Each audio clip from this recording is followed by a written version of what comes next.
என்னோடு வருகின்ற ஒரு தோழனை பலருக்கு முன்னால் நான் முட்டாள் என்று சொல்ல நினைக்கிறேன்.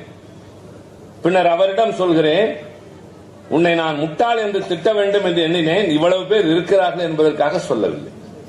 சொல்ல வேண்டியதை சொல்லிவிட்டேன் அல்லவா? அடுத்தவர்களுக்கு முன்னால் சொல்லக்கூடாது என்பதை சாதுரியமாக சொன்னதைப் போல அண்ணா சொல்கிறார், நான் சென்னையில் இருந்து வந்திருக்கிறேன், தமிழ்நாடு என்று சொல்ல தடுக்கப்பட்டிருக்கிறேன் என்று தமிழ்நாடு என்ற வார்த்தை குறிப்பில் ஏறுகிறது. I am from Madras, sorry, prevented to say Tamil Nadu. My country is economically ill, educationally dull, industrially nil, but culturally well என்று சொல்லிவிட்டு உட்கார்ந்தார். நிமிர்ந்து பார்த்தார் பண்டித நேரு, திரும்பி பார்த்தது வடபுலம். இன்றளவுக்கும் தமிழ்நாட்டை, திமுகவை திரும்பி பார்த்துக் கொண்டுதான் இருக்கிறார். அப்படிப்பட்ட அண்ணா 67 ஆட்சி பொறுப்பேற்கிறார். நாடாளுமன்றத்தில் அவர் ஆற்றிய உரைகள் என்பவை தனி தொகுப்பாகவே இருக்கின்றன. தமிழ்நாடு என்று ஏன் பெயர் மாற்றம் செய்ய வேண்டும், திராவிட நாடு ஏன் கேட்கிறோம், இந்த நாட்டில் ஏன் இந்தி எங்களுக்கு தேவையில்லை என்ற அடுக்கடுக்கான வாதங்களோடு ஆற்றிய உரை வரலாற்று பேருரைகள். அதற்கு பின்னால் அடுத்த தேர்தலில் 138 இடங்களோடு கழகம் வெற்றி பெறுகிறது. அண்ணா என்ன சொன்னார் தெரியுமா? இது எங்களுடைய மகத்தான வெற்றி என்று சொல்லவில்லை. நான் ஒரு வலிமையான எதிர்க்கட்சியாக இருக்க வேண்டும் என்று விரும்பினேன். ஆனால் மக்கள் என்னிடம் இவ்வளவு பெரிய பொறுப்பை நம்பி ஒப்படைத்திருக்கிறார்கள், எனக்கு அச்சமாக இருக்கிறது, மிகுந்த ஜாக்கிரதையோடு என் காலடிகள் எடுத்து வைக்கப்படும் என்று சொன்ன பெருந்தன்மை எங்கள் அண்ணனுக்கு இருந்தது. பெரும்பான்மை இருந்தது, ஆனால் அவரிடம் நிதானமும் பக்குவமும் இருந்தது.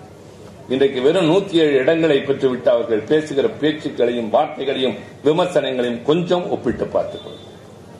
அந்த 67 தேர்தலில் காமராஜர் தோற்று போகிறார். ஒரு மாணவனிடம் தோற்று போகிறார். அண்ணாவிடம் போய் சொன்னார்கள், அண்ணா காமராஜரை தோற்கடித்து விட்டோம். அண்ணா என்ன சொன்னார் தெரியுமா? திருத்திக் கொள்ளுங்கள், இது காமராஜரையே தோற்கடிக்கிற நாடு, எச்சரிக்கையாக இருங்கள் என்று சொன்னார். அவ்வளவு பெரிய தலைவன் இந்த அவைக்கு வந்து நமக்கு வழிகாட்டுகின்ற வாய்ப்பை நாம் இழந்து விட்டோம் என்ற வேதனையில் நான் இருக்கிறேன். இதில் மகிழ்ச்சி அடையவோ கொண்டாடவோ தேவையில்லை என்று சொன்ன பெருந்தன்மை அறிஞர் அண்ணாவிடம் இருக்கு. கலைஞர் முதலமைச்சராகிறார்.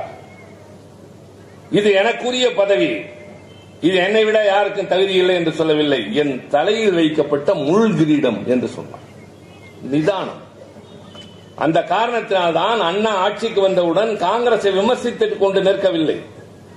மாறாக அவர் செய்த முக்கியமான காரியம், கடற்கரையிலே குடியிருக்கின்ற மீனவர்களுடைய குடிசைகள் எல்லாம் கோடை காலத்திலே தீப்பிடித்து அடிக்கடி அவர்கள் பாதிக்கப்படுவதை பார்த்த அண்ணா எல்லா இடங்களிலும் குடிசைகளை மாற்றி ஆஸ்பெஸ்டாஸ் ஓடுகளாக மாற்றுங்கள் என்று உத்தரவிட்டது அவருடைய ஆட்சி காலத்தின் சாதனை. கலைஞர் வந்து அதை அடுக்குமாடி குடியிருப்பாக மாற்றி காட்டினார், அது அவருடைய சாதனை. ஒருபடி அரிசி ஒரு ரூபாய்க்கு தருவோம் என்று உத்தரவாதம் கொடுத்து முயன்றவரை அதை கொடுத்ததோடு மட்டுமல்ல, தமிழ்நாட்டை முன்னேற்ற பாதையில் கொண்டு போனார். பொருளாதார கொள்கை என்ன என்று கேட்டபோது, கேட்கட்டும், இப்ப இருப்பவர்களை டெல்லிக்கு போய் கேட்கட்டும், பத்திரிகையாளர்களை பார்க்காமலே வருகிறார்களே, அண்ணாவை பார்த்து முதலில் கேட்ட கேள்வி, உங்கள் பொருளாதார கொள்கை என்ன என்றார்கள். அண்ணா சொன்னார், tap the rich and pat the poor என்றார். டேப் என்றால் அதை புரட்டி படித்தால் ஆங்கிலத்தில் பேட் என்று வரும், பொருளும் மாறுபடும். பணக்காரனிடமிருந்து எடுப்பேன், ஏழையிடம் கொடுப்பேன் என்பதுதான் என் பொருளாதார கொள்கை. இதுதான் அண்ணா சொன்னார், நடைமுறைப்படுத்தி காட்டினார். அதைத் தொடர்ந்து அவர் நிறைவேற்றிய சாதனைகள் தனியான ஒரு அத்தியாயம். இப்போது இருக்கிற ஆட்சி வெற்றி பெற்றதற்கு பின்னால் அல்லது எப்படியோ அவர்கள் சமாளித்து ஆட்சி அமைத்ததற்கு பின்னால் சில பேர் பேசுகிறார்கள், முணுமுணுக்கவில்லை, வெளிப்படையாகவே சொல்கிறார்கள், எங்களுக்கு உள்ள மகிழ்ச்சி திராவிடம் என்ற பெயர் சொன்ன கட்சிகள் அத்தனையும் வீழ்ந்து விட்டது, தமிழ்நாட்டின் ஒரு நீண்ட நெடிய சரித்திரத்தை முடித்து வைத்து விட்டோம் என்று பேசுவதை கேட்கிற போது நெஞ்சு நடுங்குகிறது. திராவிட இயக்கத்தினுடைய அந்த நீண்ட நெடிய வரலாற்றை நாங்கள் முடித்து காட்டிவிட்டோம் அல்லது முடிந்து போனது என்று சில பேர் புலகாங்கிதம் அடைகிறார்கள்.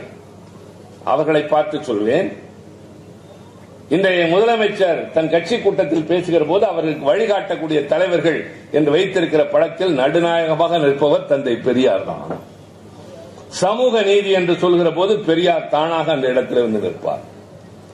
பெரியார் வந்து நிற்கிறார் என்றால் திராவிடம் அந்த இடத்திற்கு வந்துவிட்டது என்று அர்த்தம். இரண்டாவதாக, இதே ஆட்சி சொல்லி இருக்கிறது ஆளுநர் உரையில், இவர்களெல்லாம் உட்கார்ந்திருந்த அவையில் அவர் சொல்கிறார், தமிழ்நாட்டில் இருமொழி கொள்கைதான் எங்களுடைய கொள்கை, இந்திக்கு இடம் இல்லை என்று இன்றைய முதலமைச்சர் சொல்லியிருக்கிறார். ஆளுநரின் வாயிலாக நினைவுபடுத்த விரும்புகிறேன்.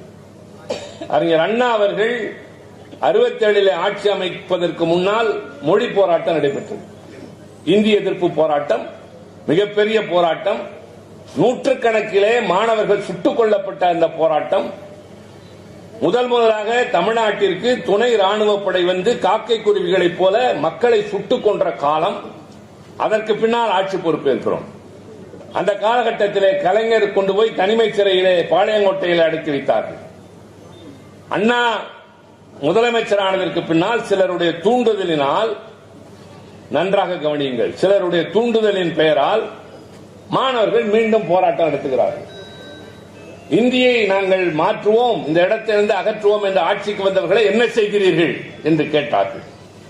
மாணவர்கள் போராட்டம் அதிகமான போது அவர்களை சமாதானப்படுத்த கலைஞரை அனுப்புகிறார். ஒரு கல்லூரிக்கு அண்ணா சென்று மாணவர்களை அமைதிப்படுத்த போகிறார். முதலமைச்சர் நேரடியாக போகிறார். நன்றாக கவனித்து வருகிறீர்கள். நேற்றைக்கும் போனார்கள். எதற்கு போனார்கள், எப்படி போனார்கள் என்பதுதான் உங்களுக்கு தெரியும். யாருக்கும் தெரியாத தகவலை இன்று சொல்கிறேன். நெஞ்சு பதற பதற சொல்கிறேன். மாணவர்களிடையே அண்ணா பேசுகிறார். ஜோசப் பேசிக் கொண்டிருக்கிற போது அவருடைய குரல் விம்முகிறது. குடிக்க தண்ணீர் வேண்டும் என்று கேட்கிறார். ஓடி வந்து ஒருவர் தருகிற போது ஒரு மாணவன் அதை தட்டி விடுகிறான். ஒரு மாபெரும் தலைவர் குரல் கம்மி தண்ணீர் கேட்கிற போது கொண்டு போய் கொடுத்ததை தட்டி விட்டு அவர்கள் நின்ற போது அண்ணா கோபப்படவில்லை. என்னை நம்புங்கள், நான் உங்களை கைவிட மாட்டேன், இந்தியை நான் இந்த நாட்டிலிருந்து அகற்றுவேன் என்று பொறுமையாக சொல்லிவிட்டு வந்தாரே தவிர வார்த்தை தடுமாறவில்லை, உணர்ச்சி வசப்படவில்லை. நான் பெருமிதம் அடைகிறேன். நாங்கள் எல்லாம் அந்த வழியில் வந்தவர்கள், கற்றுக்கொண்டவர்கள். அதனால்தான் நிதானம் இருக்கிறது. பின்னர் சட்டமன்றத்திற்கு வந்து அண்ணா ஒரு தீர்மானத்தை நிறைவேற்றுகிறார். தமிழ்நாட்டில் இனிமேல் இந்தி என்பது இல்லை, தமிழும் ஆங்கிலமும் மட்டுமே தான் இருக்கும். ஆட்சி மொழி தொடர்பாக மத்திய அரசு நிறைவேற்றிய தீர்மானங்களை இந்த மாமன்றம் நிராகரிக்கிறது. எங்களுக்கு அந்த அதிகாரம் இருக்கிறது.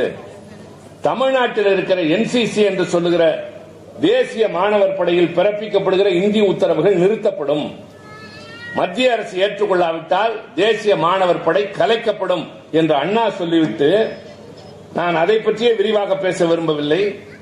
அவர் மறைவதற்கு கொஞ்ச நாள் முன்பு பேசுகிறார். ஒரு பெரிய பொதுக்கூட்டத்தில், என்னுடைய ஆட்சி நடப்பது மத்தியில் இருப்பவர்களுக்கு பிடிக்கவில்லை, இதை கலைத்து விடுவோம் என்று மிரட்டுகிறார்கள். முடியுமா என்று நான் சவால் விட தயாராக இல்லை. முடியும் உங்களால். ஆனால் என்னை அகற்றிவிட்ட அந்த இடத்துல யார் வந்து உட்கார்ந்தாலும், எந்த வடிவத்தில் வந்தாலும் சரி, நான் கொண்டு வந்த 3 சட்டங்களில் மட்டும் கை வைக்க முடியாது. அதுநாள் வரை தமிழ்நாட்டில் அண்ணாதுரை தான் முதலமைச்சர்.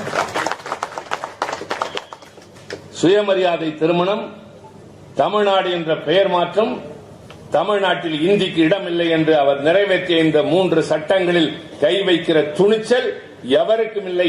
இன்றைக்கு வந்திருப்பவர்களும் அண்ணாவைத்தான் வழிமொழிகிறார்களே தவிர அண்ணாவை மீறி பேச முடியவில்லை. மாநில உரிமைகளை காப்போம் என்று முழக்கமிடுகிறார். ஆளுநர் மூலமாக அந்த இடத்தில் தானாக வந்து கலைஞர் நிற்பார்.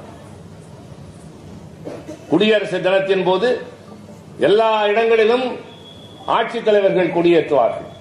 டெல்லியிலே குடியரசுத் தலைவர் கொடியேற்றுவார், ஆளுநர்கள் கொடியேற்றுவார்கள். ஆனால் சுதந்திர தினத்தின் போது டெல்லியிலே பிரதமர் கொடியேற்றுவார்.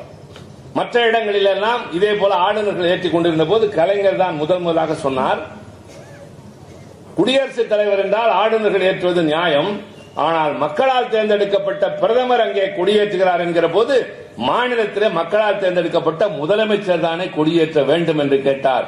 இந்திரா காந்தி அம்மையார் ஏற்றுக்கொண்டார். அதற்கு பின்னால் இந்தியாவில் இருக்கிற எல்லா முதலமைச்சர்களுக்கும் சுதந்திர தினத்தின் போது கொடியேற்றுகிற உரிமை கிடைத்தது கலைஞர் என்ற மாபெரும் தலைவன். மாநில உரிமைகளை எந்த காலத்திலும் சமரசம் செய்து கொண்டதில்லை. இன்றைக்கும் அதே குரல் தான் ஒலிக்கிறது. என் சகோதரி கனிமொழியாக இருக்கலாம், மாநிலங்களவையில் இருக்கிற நானாக இருக்கலாம், எங்களுடைய குரல் அத்தனையும் தமிழ்நாட்டின் நலனை மட்டுமல்ல மாநிலங்களுடைய உரிமைகளை காப்பதாகவே என்றென்றைக்கும் இருந்திருக்கிறது. அடுத்து புதிய கல்விக் கொள்கையை எதிர்ப்போம் என்று இன்றைய ஆட்சியின் உரை ஆளுநர் மூலமாக சொல்கிறது.